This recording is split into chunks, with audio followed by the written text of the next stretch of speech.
More than 700 Israelis have been confirmed dead, and 560 Palestinians have been killed after Hamas, a militant group from Gaza, launched an unprecedented attack on Israel over the weekend. Hamas worked with Iranian security officials to plan the attack, according to senior members of Hamas and Hezbollah, another Iran-backed militant group. Western leaders have denounced Saturday's assault and offered support to Israel. I've just spoken with Prime Minister Netanyahu to assure him of the UK's steadfast support as Israel defends itself against these appalling attacks. Iranian security officials helped Hamas plan the surprise attack on Israel, senior members of Hamas and Hezbollah said. The green light for the attack, which included air, land, and sea incursions, was given at a meeting in Beirut last week.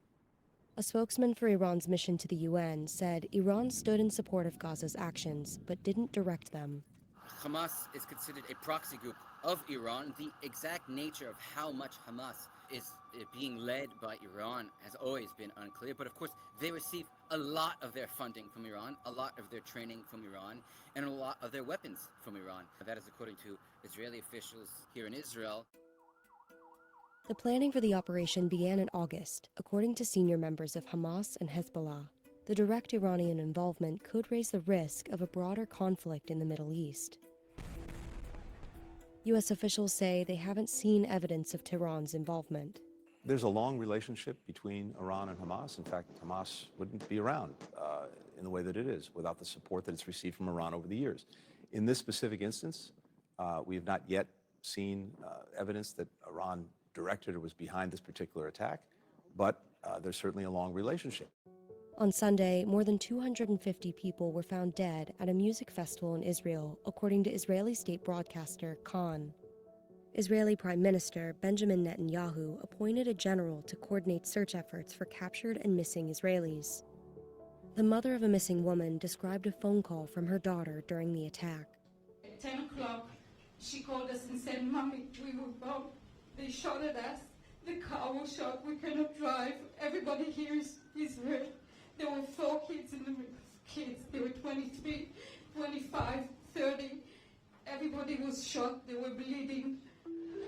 Since the conflict began, world leaders have been speaking out, largely condemning the attacks on Israel. The United States said it would send additional military assistance to Israel, including equipment and weaponry. The U.S. also plans to move a carrier strike group closer to Israel's shores and Air Force jet fighter squadrons towards its skies. A move that signals its support and aims to deter Iran from taking advantage of the uncertainty in the region. A Hamas spokesperson said the decision to deploy an aircraft carrier near Israel by the U.S. is participation in the aggression against our people. The U.S. is sending one of its largest aircraft carriers to the region, and it's very clear who that's a message to. It's not the message to Hamas. It's not a message to Gaza. That's very clear. It's most likely, of course, they do not say this publicly. This is a message to Hezbollah in Lebanon. The biggest fear in Israel, really, is that Hezbollah, which is a militant group far stronger than Hamas, has the means to really wreak havoc in Israel, that they could enter this war any day. Hezbollah is trying to deter Israel from invading Gaza, from creating a ground invasion into Gaza, and on the other hand, Israel and now the United States are trying to deter Hezbollah from joining this war. The Israeli military said that as many as 1,000 Hamas militants entered Israel from Gaza over the weekend, many of whom were armed. The Israeli military is preparing the ground in Gaza for an invasion, for a ground invasion. They've cleared the communities around the Gaza border, not only because it's not safe for them there, but in order to have freedom of operational movement in that area. They have not declared that they will do it, but they are making very clear preparations that they will do it. And if you listen here to the politicians here in Israel, many of them are talking about removing Hamas entirely from the equation. And there's only one way to do that, and that's a ground assault. That will take a very long time to do. It will be a very difficult